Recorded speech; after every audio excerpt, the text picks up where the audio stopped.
আজকে breaking news, Shakib অপুর জন্য আমিরা একটি বাড়ি কিনেছে, এমনটাই বললেন ঢালিউড সুপারস্টার সাকিব খান এবং সেখানেই স্থায়ী ঠিকানা হতে যাচ্ছে এই দম্পতি। তবে বিগত দিনে তাদের অনেক বেশি জল্পনা কল্পনার জীবনযাপন থাকলেও এখন যেন সব জীবনই যেন বাস্তবে রূপদান করছে শুধুমাত্র সন্তানের দিকে তাকিয়ে।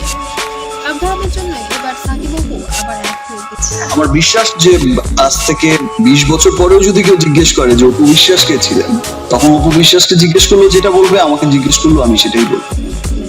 এবং একই সঙ্গে সংসার করছে এবং একই ছাদের নিচে বসবাস করছে এবার সাকিব খান নিজে মুখে সেটা বলেন।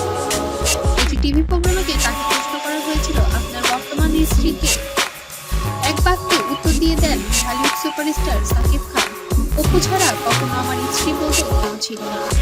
বুবলি সে তো আমার অতীত, ও শুধুই মাত্র আমার সন্তানের মা, আমি কখনো তাকে বিয়ে পর্যন্ত করিনি। তবে অপু একটি সংসারী মেয়ে এবং আমার সংসার আমার ক্যারিয়ারকে ধরে রাখার মূল কারিগর। অপুকে আমি অনেক বেশি ভালোবাসি অপু বিশ্বাসকে দিয়ে সে একবার দেখা আমার এবং ওর ওপর আমার অনেক কৃতজ্ঞতা বোধ আছে, কারণ আমার ক্যারিয়ারের আজ এই পর্যায়ে শুধু ওর মাত্রই এসে পেরেছি। বিচ্ছেদের 6 বছর পরে এসে সাকিবের সঙ্গে পুনরায় সম্পর্ক শুরু করেছিলেন চিত্রনায়ক অপু বিশ্বাস। সমস্ত ধোঁয়াশা উড়িয়ে দিয়ে সবটা নিজে মুখে প্রকাশ করলেন এই চিত্রনায়িকা।